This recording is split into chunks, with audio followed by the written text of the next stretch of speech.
Hi, this is Larry Bauer, Chief Executive Officer of the Family Medicine Education Consortium, and I have the pleasure today of talking with Dr. Adam Dimitrov, a family physician at Baptist Primary Care in the Jacksonville, Florida area. He's currently Associate Medical Director for Quality Improvement in his system, and he chairs the group on the Patient-Centered Medical Home Committee. Dr. Dimitrov is a graduate of Franklin Square Family Medicine Residency Program in Baltimore, Maryland. Dr. Dimitrov, thanks so much for joining with us today. Hey, always good talking to you. So, Adam, can you describe your path since you completed your residency training? Sure. So, right out of residency, graduating from Franklin Square, as you mentioned, and working with Sally Rixey as my mentor and program director, I had the fortune and opportunity to join the teaching faculty. Straight out of residency, I was the medical student director, worked a lot with the different medical schools, the Hopkins students, University of Maryland, and I did that for about 3 years and loved it, loved academics. Did fairly well, had a few teaching awards, and then the Family Medicine Education Award, which I was very grateful for. And but we had a 1.5-year-old child, and we had family in Florida, so we needed free babysitting. And I said, you know what? As much as I love this job, I think we need to move back to Florida and get some help. And so it's interesting actually, because when I was looking at so that was back in 2009, and I was looking at various opportunities in the Jacksonville area, and I was actually looking first and foremost at the residency programs. There's a number of them here, and because I thought, hey, naturally, I'm just going to continue to go into academics. But at the time that I was also in Baltimore, I'd gotten, it's partially your fault, Larry, but I had gotten into a number of really neat experiences, discussions, opportunities to talk about, kind of healthcare reform, practice transformation. And so one of the groups that I interviewed with was the Baptist Health Group, the Baptist Primary Care Group here in Florida. And, I got kind of interviewed thinking, well, they're a big group, I'll meet with them. But, really what I want to do is probably continue to teach and do academics. And I kind of came in with all my difficult questions about, patient-centered medical homes and, providing high-quality care and all this stuff. And I was just surprised by talking to the group that, wow, wait a second, these guys have a lot of the good answers. They're a successful group. They really know what they're doing. And, wow, you know what? I think I actually want to go work in the trenches and be a family doc and see patients full-time and start doing that. And so I kind of took a little bit of a leap or changing path from academics to building a practice from the very start, going on my panel and loving that. And then, but, like a lot of leaders, as you find yourself not being able to stay focused on just one thing. And so, of course, I ended up getting involved with different committees and medical home, quality, and so on. And that took off from being not just a patient care role to a little bit of an administrative role. And that's how I stand right now, doing associate medical director work. And I've been with the group now about 9 years. So that's very cool. Where I'm at. Okay. So as an emerging leader, what were your career hopes and intentions? Did you have a plan regarding your career goals and the impact you wanted to have? Well, I would say that I've always wanted to be in situations where I felt I could make a difference. I never had any one particular role or position in mind as that happened. I've always wanted to make sure I maintain patient care no matter what. I mean, I think that's very important, especially as we role model to other people, leadership. It's important that we maintain that piece. I will say that that has grown in terms of my trajectory at this point.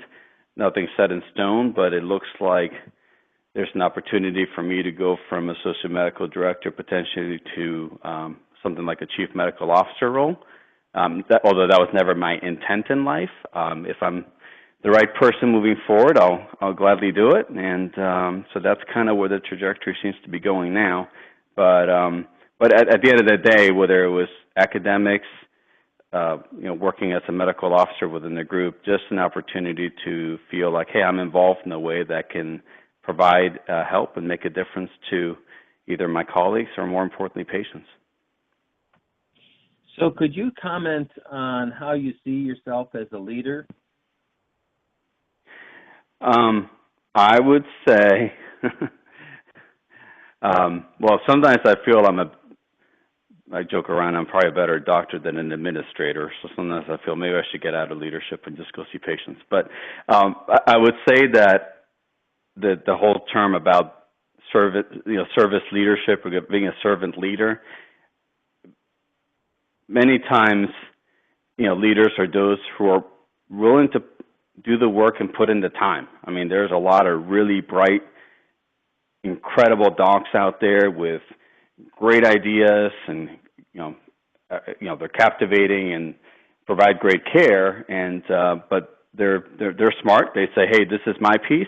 I just want to be in the practice full time and do that, and I don't want to have distracting activities outside of that. And so I'll just continue to kind of do what I do. And then there's other silly people like myself and other people that well who say, you know what, no, I kind of want to feel that I part of my role is to give back to my vocation and my field, and how can I be involved in ways that can help. And a little bit of that is just the willingness to put the time. And I realize that as I look across my group, part of what separates me, I guess, is that I'm willing to do that. I'm willing to work outside of clinic hours and outside of the regular hours to do that. But there's that quote by Mark Twain that says, the two most important days are the day that you're born and the day that you find out why.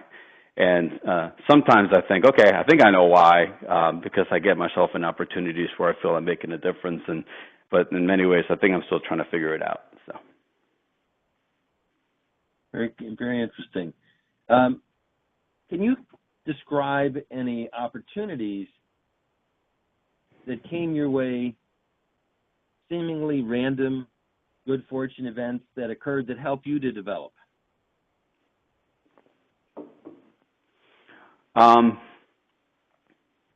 Well, I will say,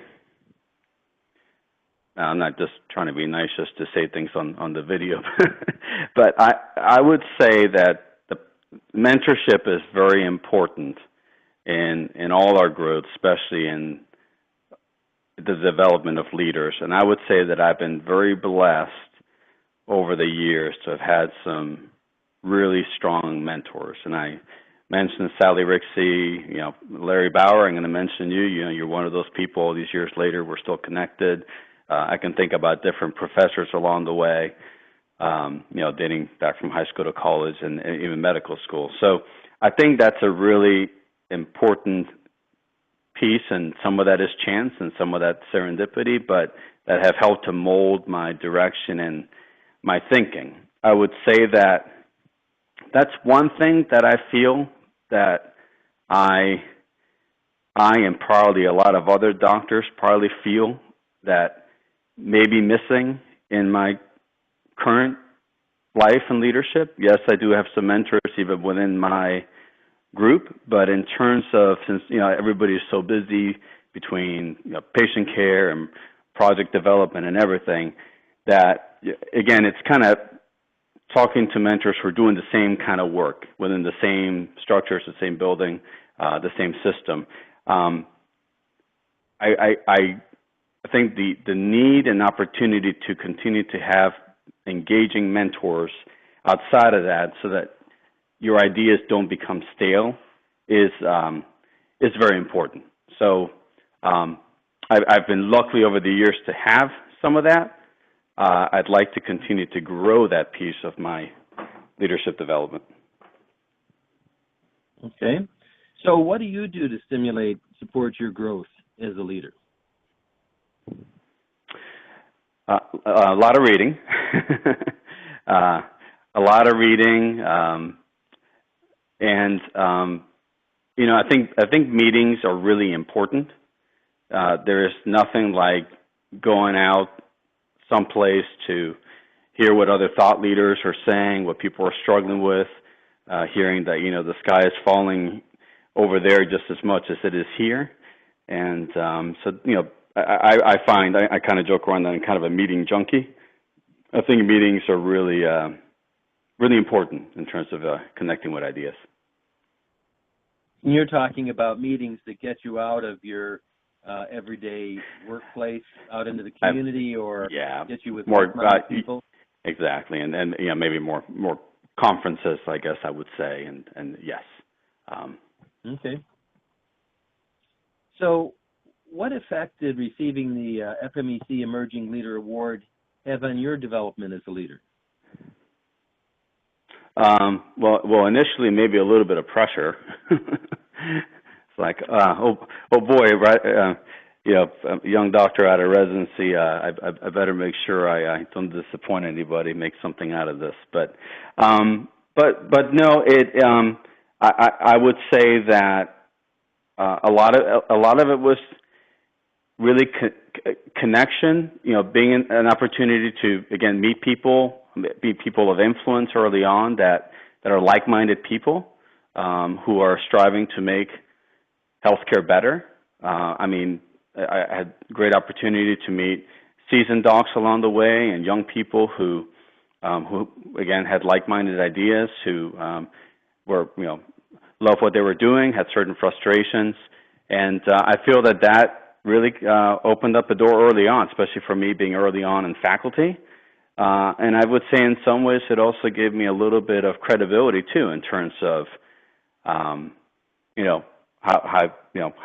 do I stand out in terms of my ideas and are they being received and so on. So I will say that going from faculty in Baltimore to coming to my group here, my experience was well met. People saw that I know that you want to just that you want to see patients in the trenches and build a practice and so on, and obviously we need that, but I was asked to be on a number of committees very early on, quality improvement committees and so on. I actually joined our primary care board probably 3 years into my time here, and so I would say that having that award but really more importantly the connections and idea generation and skill building that came with that really made me stand out in my new role with my primary care group here.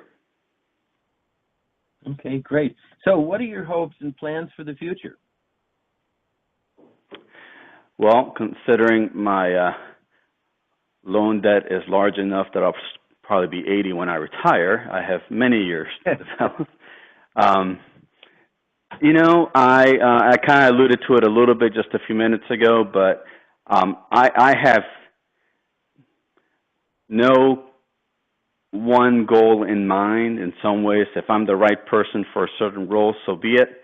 I'm not campaigning for anything, but I would say that in many ways, the being either chief medical officer for our group, our group currently has about 150 primary care doctors and ever growing. I think that seems in many ways to be a natural fit. Part of it is because of my quality involvement. Part of that is because I happen to be invited to many of the important meetings where a lot of these discussions are being had. I struggle with that sometimes. I think that some of the areas where healthcare is heading are a little challenging.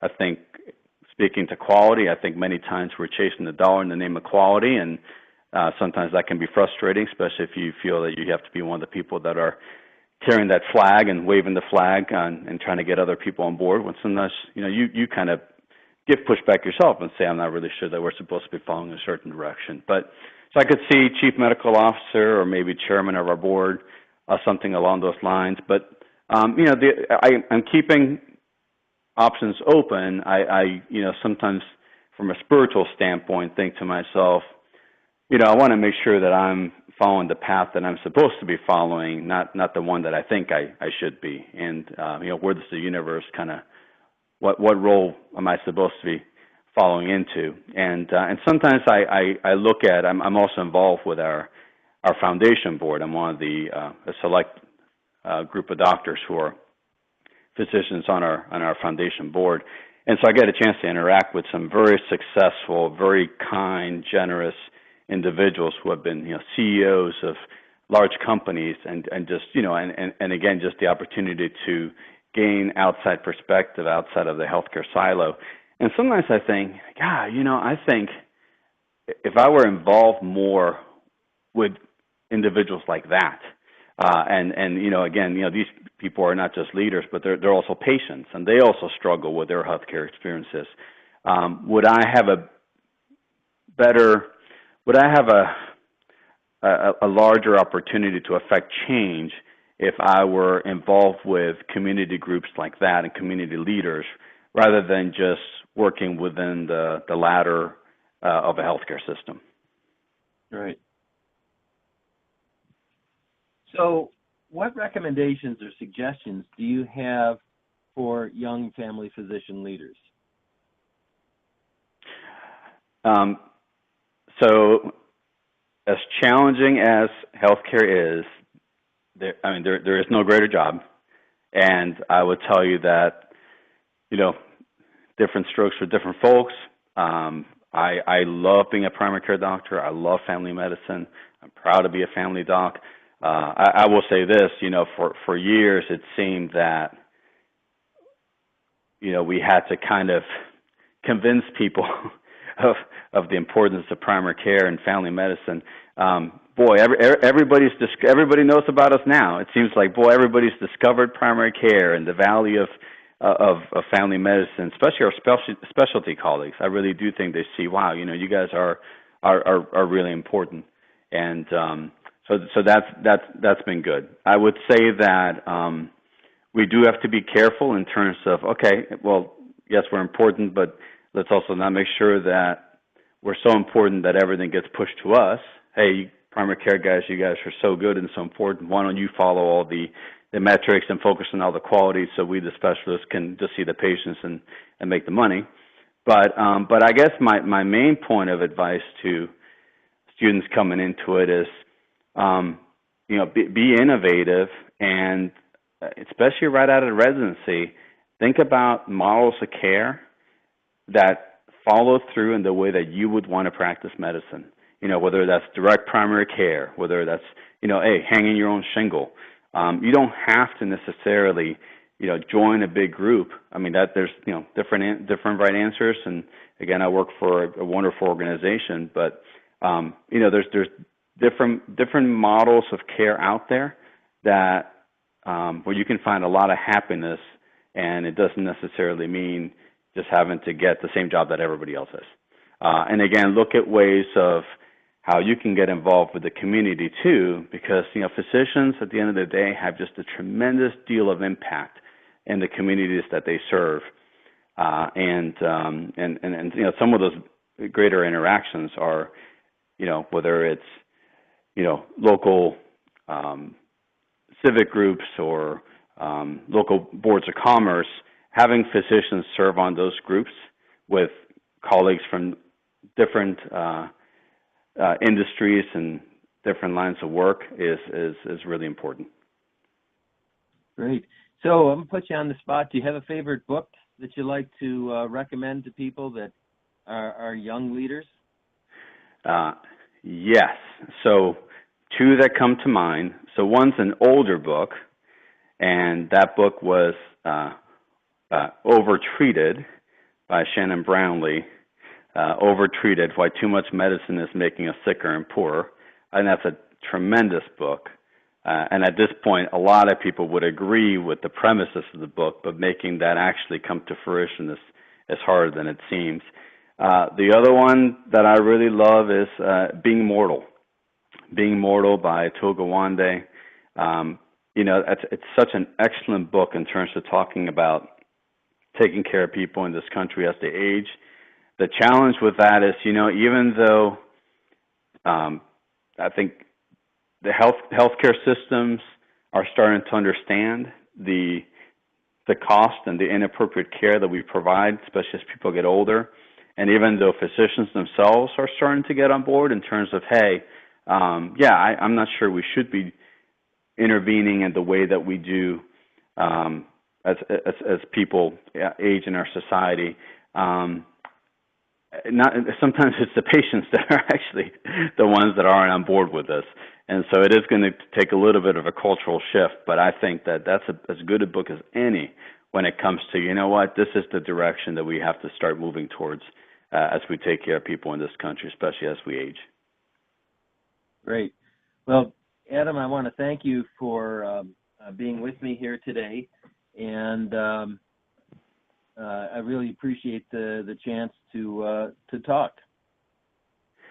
Larry, anytime. I appreciate it, and thank you, and thank you to the FMEC for looking at me years ago and saying, hey, this guy has some potential, and so I hope to be able to continue to fulfill that and provide value to the field of family medicine.